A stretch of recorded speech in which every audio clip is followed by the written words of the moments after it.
बोले सियावर रामचंद्र की जय। एक बहुत ही अच्छी कथा है जिसको आप लोगों को सुनाता हूँ। ये कथा सरयू नदी की है जो कि अयोध्या में बह रही है। यह कैसे आई ये आप लोगों को पता नहीं होगा। अयोध्या जाइएगा कभी तो सरयू में स्नान जरूर कीजिएगा। सरयू नदी की कथा ऐसे है कि एक बार जो है इक्ष्वाकु राजा जो कि प्रभु श्री रामचंद्र जी के वंशज हैं, उन्हीं के वंशज प्रभु श्री रामचंद्र जी हैं, वो अपनी राज्यसभा में बैठे थे और राज्यसभा में बैठे थे तो उनको एक बड़ी चिंता हो रही थी।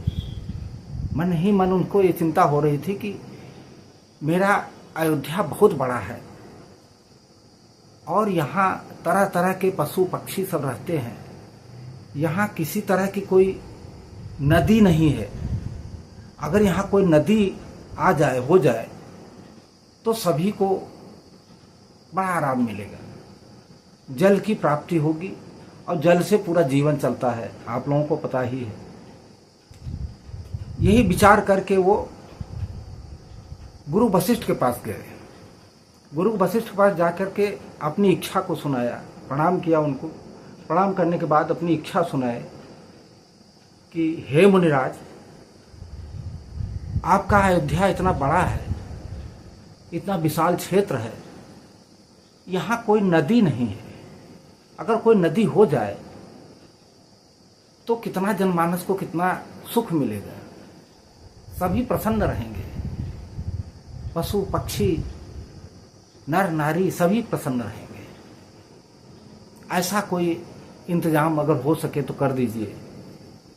वशिष्ठ जी ने राजा की बात सुनी तो वशिष्ठ जी भाई ज्ञानी आदमी थे। उनके पास एक गाय थी जिसका नाम था नंदिनी। उन्होंने नंदिनी से पूछा, यही प्रश्न किया कि हे नंदिनी, तुम ही बताओ कि एक नदी की व्यवस्था कैसे हो सकती है। नंदिनी ने वशिष्ठ जी की बात सुनी तो बताया, कहा कि हे मुनिराज, मैं एक आपको कथा सुनाता हूँ, उसे से आप समझ जाइए कि आपको नदी कैसे मिलेगी। वो कथा ऐसे है कि एक बार बैकुंठ में प्रभु श्री हरि विष्णु भगवान बैठे थे, विराजमान थे अपना, और शंकर जी और पार्वती जी उनसे मिलने के लिए वहां बैकुंठ में गए।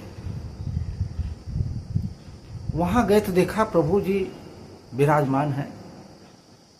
अन्य देवता भी थे, ब्रह्मा थे, इंद्र थे, नारद जी थे। शंकर जी पहुंचते हैं वहां पार्वती जी को लेके और सबको बड़ा प्रसन्न देखते हैं, हंसते हुए देखते हैं। ऐसा जब दृश्य शंकर जी देखे तो वहां नाचना शुरू कर दिए, नाचना शुरू कर दिए। जब नाचने लगे तो और प्रसन्न हो गए, प्रसन्न होकर नाच रहे थे। नारद जी अपनी वीणा बजाने लगे। बहुत देर तक नाच चलता रहा। इतना देर तक नाच चलता रहा कि क्या कहने हैं, उसका वर्णन ही नहीं हो सकता। विष्णु भगवान श्री हरि जी देख देख के प्रसन्न हो रहे थे। नृत्य जब खत्म हुआ तो विष्णु भगवान शंकर जी से कहते हैं कि हे महादेव, मैं आपके ऊपर प्रसन्न हूं, आप हमसे कोई वर मांगो। तो शंकर जी ने क्या मांगा? कुछ नहीं। उन्होंने कहा, प्रभु हमको आपकी भक्ति चाहिए और कुछ नहीं चाहिए। भक्ति मांगा कि आपकी भक्ति हम करते रहें, यही हमको वर दे दीजिए। आप विष्णु भगवान और प्रसन्न हो गए।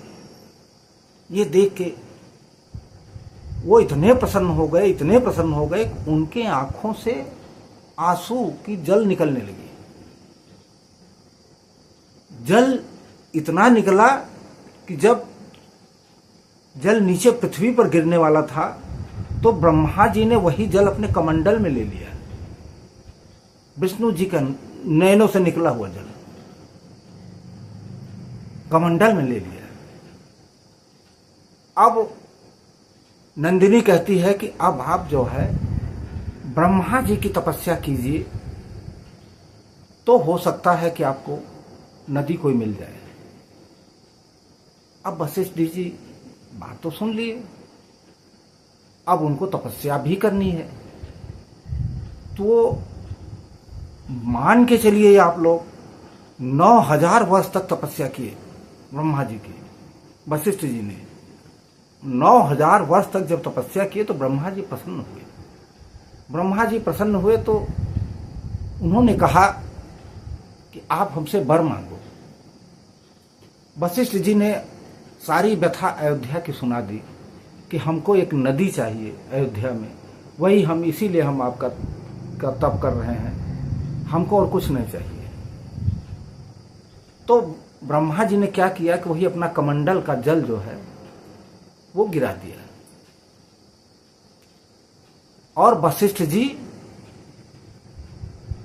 क्या करते हो, तो गिरा दिए तो जल जो है सुमेर पर्वत पर गिरा जाके वहीं बहने लगा। तो अब सुमेर पर्वत से यहां तक कैसे आए, तो एरावत हाथी ने जो जाके अपने दांतों से पर्वत को काटने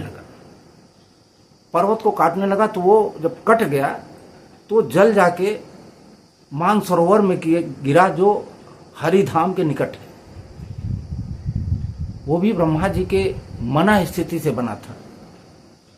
तो मानसरोवर में वो जल जो है इकट्ठा हो गया। अब वहां से कैसे आवे। वशिष्ठ जी ने पुनः तपस्या की ब्रह्मा जी की, और जब पुनः तपस्या की तो काफी दिन तक तपस्या करने के बाद में फिर ब्रह्मा जी प्रकट हुए।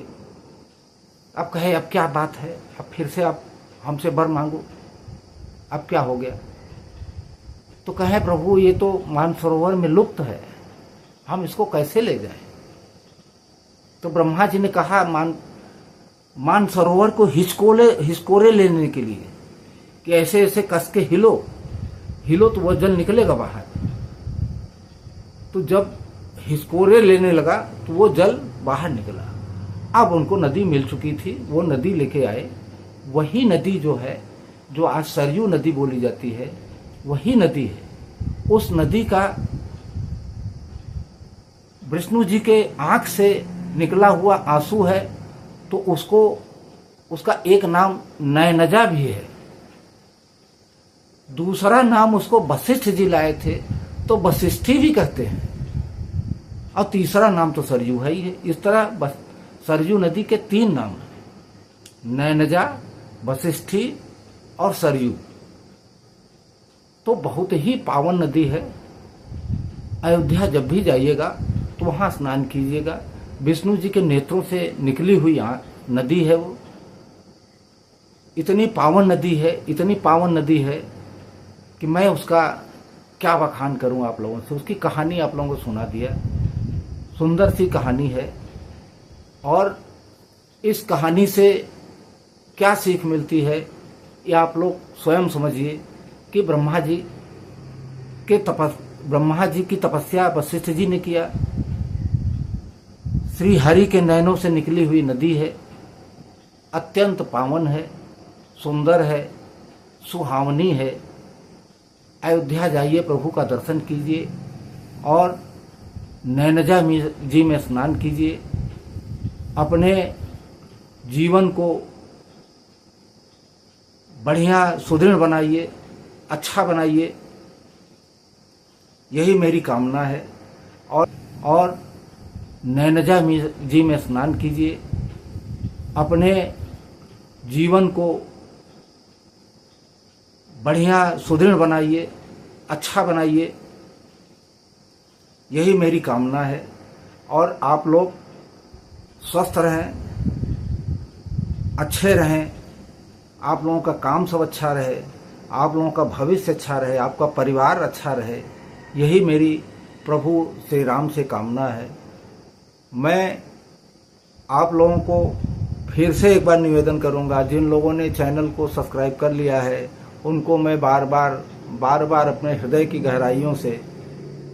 गहराइयों से बार बार जो है उनको हम स्वागत करते हैं, अभिनंदन करते हैं, आभार प्रकट करते हैं। जिन लोगों ने नहीं किया है कृपा करके चैनल को सब्सक्राइब कर लें और अच्छा लग रहा हो तो शेयर भी करें, दूसरे को भी लाभ दें, लाइक कर दें, कमेंट बॉक्स में जय श्री राम लिखें। बस अगले भाग में मैं फिर किसी नई कथा के साथ आप लोगों के साथ मिलूंगा। तब तक के लिए जय श्री राम, राधे राधे। बोलिए सियावर रामचंद्र की जय, पवन सुत हनुमान की जय।